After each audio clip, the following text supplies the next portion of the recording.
Hello students, आज आम gun with the scooter chapter पढ़ा। तो पिला माने फर्स्ट पिक्चर रे क्यों गेम देखा ना फर्स्ट पिक्चर रे कौन देखा ना फुटबॉल गेम, सेकंड पिक्चर रे वॉलीबॉल, थर्ड पिक्चर रे क्रिकेट, फोर्थ पिक्चर रे हॉकी, फिफ्थ पिक्चर रे बास्केटबॉल। पिला माने आमे समस्त गेम खेलवे को भल पाओ ना? तो किए क्रिकेट खेलवे को भल पाओ कमेंट रे कहबो।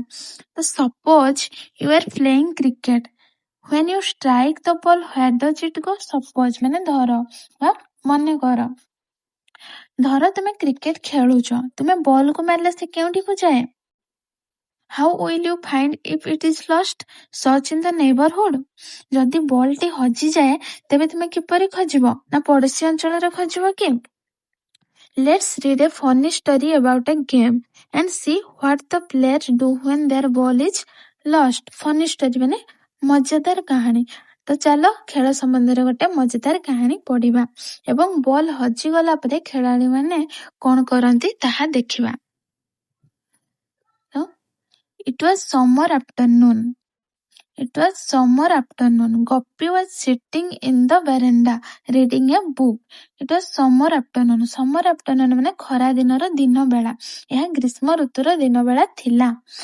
Gopi was sitting in the veranda reading a book. ତ ଗୋପୀ ବାରଣ୍ଡାରେ ବସି ଗୋଟିଏ ବହି ପଢୁଥିଲା। Suddenly he heard something rustling past and falling with a thud in the garden. Suddenly ମାନେ ହଠାତ୍ କି, he heard ମାନେ ଶୁଣିଲା, something କିଛି, rustling past, rustling ମାନେ ସରସର ଶବ୍ଦ। ତ ପିଲାମାନେ ଯେମିତି ହାୱାରେ ପତ୍ର ସରସର ସାଉଣ୍ଡ କରେ ସେମିତି ସାଉଣ୍ଡ କୁ rustling କୁହାଯାଏ। rustling past and falling with a thud in the garden. past ମାନେ ପାଖ ଦେଇବା ଅତିକ୍ରମ କରି, thud ମାନେ ଜୋରରେ ପଡିବା ସାଉଣ୍ଡ ଟା, ଗାର୍ଡେନ ମାନେ ତ ଜାଣିଛ ବଗିଚା। ହଠାତ୍ ସେ ବଗିଚାରେ କିଛି ସରସର ଶବ୍ଦ କରି ଜୋରରେ ପଡିବାର ଶବ୍ଦ ଶୁଣିଲା। He thought what it could be. ସେ ଭାବିଲା ଏହା କଣ ହୋଇପାରେ? Perhaps it was a mango falling from the tree. Perhaps ମାନେ କଣ ନା perhaps ମାନେ ସମ୍ଭବତଃ। ତ ପିଲାମାନେ ଯେତେବେଳେ ଆମେ ସିଓର ନଥାଉ ସେତେବେଳେ perhaps ୟୁଜ କରୁ, ଅର୍ଥ ହୁଏତ ଏମିତି ହୋଇଥିବ, ସେମିତି ଅର୍ଥରେ perhaps ୟୁଜ କରୁ। It was a mango falling from the tree. ସେ ଭାବିଲା ହୁଏତ ଆମ୍ବ ଗଛରୁ ଆମ୍ବ ପଡିଥିବ। Immediately, Gopi put his book aside, got up and ran into the garden. Immediately ସଙ୍ଗେ ସଙ୍ଗେ ବା ତୁରନ୍ତ, put ରଖିଦେଇ, aside ମାନେ ପାଖକୁ ରଖିଦେଇ, got up ଉଠି ପଡିଲା, and ran ଦୌଡ଼ିଲା। Gopi put his book aside, got up and ran into the garden. ସଙ୍ଗେ ସଙ୍ଗେ ଗୋପୀ ବହିଟିକୁ ଗୋଟେ ପାଖରେ ରଖିଦେଇ ଉଠି ପଡି ବଗିଚାକୁ ଦୌଡ଼ିଗଲା। ନେକ୍ସଟ ଦେଖିବା।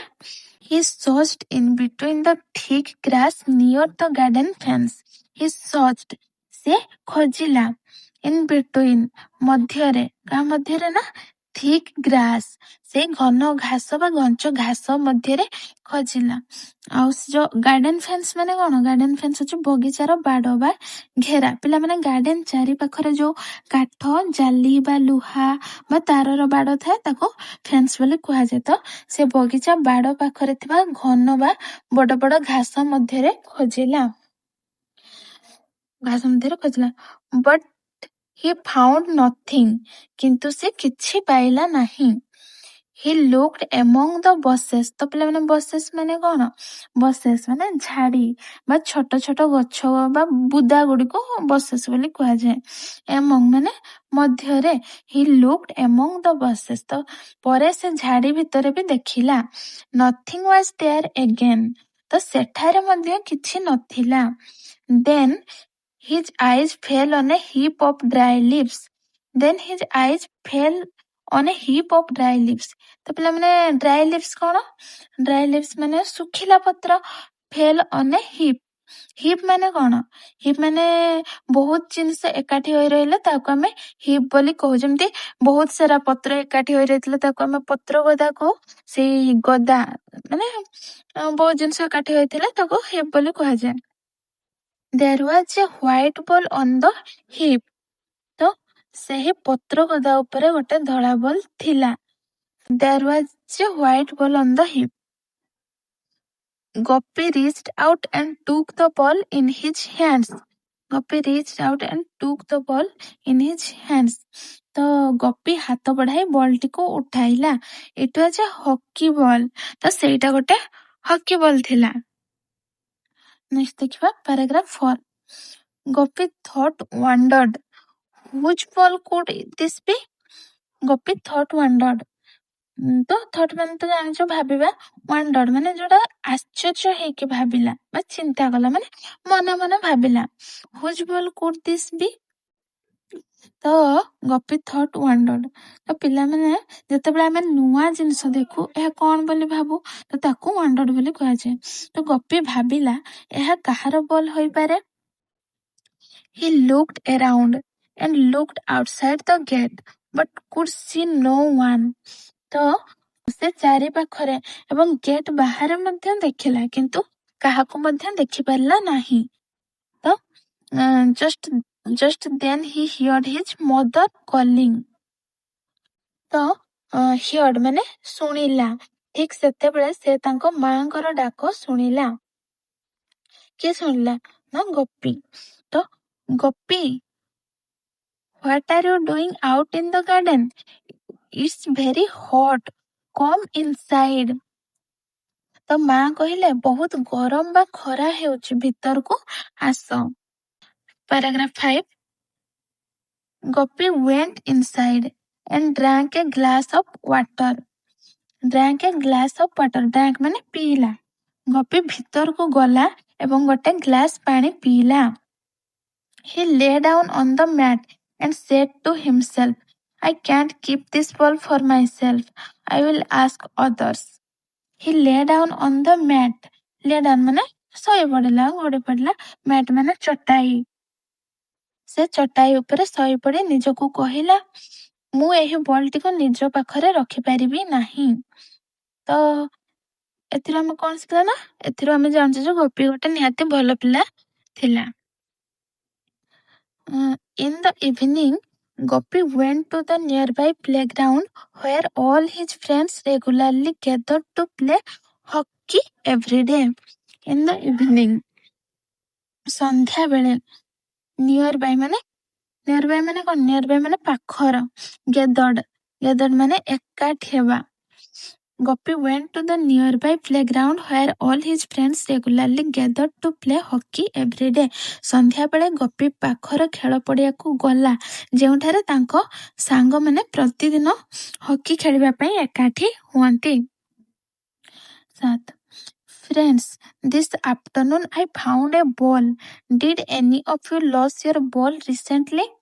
ତ ଗୋପୀ ତା ସାଙ୍ଗମାନଙ୍କୁ କହୁଛି ବା ପଚାରୁଛି, ସାଙ୍ଗମାନେ ଆଜି ଦିନ ବେଳେ ମୁଁ ଗୋଟେ ବଲ୍ ପାଇଛି, ତୁମମାନଙ୍କ ମଧ୍ୟରୁ କାହାର ବଲ୍ ହଜିଛି କି? ତ ମନୋଜ କହୁଛି, Manoj said, I lost a ball 4 months ago. Gopi said, so the ball that I found cannot be yours. Manoj said. ତାପରେ ମନୋଜ କହିଲା, ମୋର ବଲଟି 4 ମାସ ପୂର୍ବରୁ ହଜି ଯାଇଥିଲା. ଦେନ୍ ଗୋପୀ କହିଲା, ତାହେଲେ ମୁଁ ପାଇଥିବା ବଲଟି ତୁମର ନୁହେଁ. ନେକ୍ସଟ ଦେଖିବା. ରମଣୀ said, then the ball is mine. ତାପରେ ରମଣୀ କହୁଛି, ତାହେଲେ ସେ ବଲଟି ମୋର. ତାପରେ how do you know? asked Gopi. What color is it? ତାପରେ ଗୋପୀ କହୁଛି, ତୁମେ କେମିତି ଜାଣିଲ? ଏହାର ରଙ୍ଗ କଣ ବୋଲି ଗୋପୀ ପଚାରୁଛି, ମାନେ ବଲର ରଙ୍ଗ କିପରି ବୋଲି ଗୋପୀ ପଚାରୁଛି. show me the ball and I will tell you, said ରମଣୀ smilingly. ତାପରେ ରମଣୀ smilingly ମାନେ ହସିକି କହୁଛି, ମତେ ବଲଟି ଦେଖାଅ, ମୁଁ କହିଦେବି. ନେକ୍ସଟ ଦେଖିବା. Another friend Deepak said that his father had bought him a brand new football the day before. The ball I found is a hockey ball, said Gopi. Another friend Deepak said. ତ ଆଉ ଜଣେ ସାଙ୍ଗ ଦୀପକ କହିଲା ଯେ ତାଙ୍କ ବାପା ପୂର୍ବ ଦିନ ତାଙ୍କ ପାଇଁ ଏକ ନୂଆ ଫୁଟବଲ କିଣିଥିଲେ. ତାପରେ ଗପି କହିଲା ନା ମୁଁ ପାଇଥିବା ବଲଟି ହକି ବଲ୍ ବୋଲି କହିଲା। Everyone loud. ତାପରେ କ'ଣ କଲେ ଏହା ଶୁଣି ସମସ୍ତେ ହସିଲେ। ଗୋପୀ took out the ball from his pocket. Manoj took it away from Gopi and threw to Deepak. ତ everyone loud ସମସ୍ତେ ଶୁଣିକି ତାପରେ ହସିଲେ। ଗୋପୀ took out the ball from his pocket. ତାପରେ ଗୋପୀ ତାର ପକେଟରୁ ବଲଟିକୁ ବାହାର କଲା। Manoj took it away from Gopi and threw to Deepak. threw ମାନେ ଫିଙ୍ଗି ଦେଲା। ତ ମନୋଜ ଗୋପୀ ଠାରୁ ବଲଟିକୁ ଛଡେଇ ନେଲା। ତାପରେ ଛଡେଇ ନେଇକି କାହାକୁ ଫିଙ୍ଗିଦେଲା ନା ଦୀପକକୁ ଫିଙ୍ଗିଦେଲା ବଲଟି। Seeing this, Gopi said at the top of his voice, "Stop! I say stop. Let's play before it gets dark." ତାପରେ ଗୋପୀ ଏହା ଦେଖି ଜୋରରେ କହିଲା, ରୁହ, ମୁଁ କହୁଛି ରୁହ, ଅନ୍ଧାର ହେବା ପୂର୍ବରୁ ଆସ ଖେଳିବା। Manoj went to the goal post as he liked to be a goalkeeper. ତ କିଏ ମନୋଜ ଗୋଲ ପୋଷ୍ଟ ପାଖକୁ ଗଲା କାରଣ ଗୋଲକିପର ହେବାକୁ ବହୁତ ପସନ୍ଦ ଥିଲା, ସେଥିପାଇଁ ସେ ଗୋଲକିପର ପାଖକୁ ଗଲା। Then Gopi stood at the center of the field holding the hockey stick. ତାପରେ ଗୋପୀ ହକି ଷ୍ଟିକ୍ ଧରି ଫିଲ୍ଡ ମଝିରେ ଠିଆ ହେଲା। He passed the ball to Deepak who threw the ball towards ରମଣୀ। ତାପରେ ଗୋପୀ ବଲଟା ଦୀପକକୁ ଫିଙ୍ଗିଲା, ମାନେ ଦୀପକକୁ ଦେଲା ଏବଂ ଦୀପକ ପୁଣି ରମଣୀ ଆଡ଼କୁ ବଲଟି ଫିଙ୍ଗିଦେଲା। ରମଣୀ hit the ball with the stick and it went to Jay. ତାପରେ ରମଣୀ ଷ୍ଟିକରେ ବଲଟିକୁ ମାରିଲା ଏବଂ ସେଟା ଜୟ ପାଖକୁ ଗଲା। ତାପରେ paragraph 16. Come on Joy, play the shot and drive it towards the goal post. Manoj said loudly. ତ come on Joy, play the shot and drive it towards the goal post. Manoj said loudly. ସେ କହୁଛି ଜୟ ଆସ ଆଉ ବଲଟିକୁ ମାରି goal post ଆଡ଼କୁ ପଠା ବୋଲି ମନୋଜ କହୁଛି। ଡ୍ରାଇଭ୍ ଇଟ୍ ମାନେ ଜୋରରେ ମାରିବା। ମନୋଜ ଉତ୍ସାହରେ ଏଠି କହୁଛି ଜୟ ଜୋରରେ ସଟ୍ ମାର ବୋଲି କହୁଛି। 17. Jay tightened his wrist around the stick with the flat side touching the ball. Jay tightened his wrist around the stick with the flat side touching the ball. ତ ଟାଇଟେନ୍ ମାନେ ଭଲ ଭାବରେ ଧରିଲା, ଟାଇଟ୍ ବା ମଜବୁତ ଭାବରେ ଧରିଲା। around the stick with the flat side touching the ball ମାନେ flat side ମାନେ ସମତଳ ଭାଗ। ତ ଜୟ ଷ୍ଟିକଟିକୁ ମଜବୁତ ଭାବରେ ଧରିଲା ଆଉ ବଲଟିକୁ ମାରିବା ପାଇଁ ରେଡି ହେଲା। ତ ତାହାର ସେଇ ସମତଳ ଅଂଶକୁ ବଲ ସହ ଲଗାଇଲା। ଦେନ୍ ଦେଖିବା, he hit the ball so hard that it went past the playground gate and fell into the basket of a passing scooter. ତ ଯେ ବଲଟିକୁ ଏତେ ଜୋରରେ ମାରିଲା ଯେ ଏହା ଖେଳ ପଡ଼ିଆର ଗେଟ୍ ଦେଇ ଯାଉଥିବା ଗୋଟିଏ ସ୍କୁଟର ବାସ୍କେଟରେ ପଡ଼ିଗଲା। ତ ଦେନ୍ କ'ଣ ହେଲା ନା the scooterist who was unaware of what had happened. The scooterist who was unaware of what had happened. Unaware ମାନେ କ'ଣ, ଜାଣି ନ ପାରିବା, ତାକୁ ଅନଏୟାର କୁହାଯାଏ। ସ୍କୁଟରିଷ୍ଟ ମାନେ ଯେ ସ୍କୁଟର ଚଲାଉଥିଲା ତାକୁ ସ୍କୁଟରିଷ୍ଟ କୁହାଯାଏ। ତ ଏଠାରେ କୁହାଯାଇଛି the scooterist who was unaware of what had happened drove past. ତ ସ୍କୁଟର ଚାଳକ ଜାଣିପାରିଲା ନାହିଁ ଯେ ବଲ୍ ତାର ସ୍କୁଟରରେ ପଡ଼ିଛି, ତ ସେ ସେଠାରୁ ଚାଲିଗଲା। By the time the children ran to the gate, the scooter was gone and so was the ball. They looked at each other and burst into laughter. ତ ସ୍କୁଟର ଚାଳକ ଜାଣି ନ ପାରିକି ସେଠାରୁ ଚାଲିଗଲା, ତ ତାଙ୍କ ବଲଟି ସ୍କୁଟର ଚାଳକର ସେ ବାସ୍କେଟରେ ରହିଯାଇଛି। ତ ପିଲାମାନେ ଗେଟ୍ ପାଖକୁ ଦୌଡ଼ି ପହଞ୍ଚିବା ବେଳକୁ ସ୍କୁଟରଟି ଚାଲି ଯାଇଥିଲା ସେଠାରୁ, ସ୍କୁଟର ସହ ତାଙ୍କ ବଲ୍ ମଧ୍ୟ ପଳେଇଲା। ବର୍ଷ୍ଟ ଇଣ୍ଟୁ ଲାଉଟର ଅର୍ଥାତ୍ ଜୋରରେ ହସି ପକାଇବା।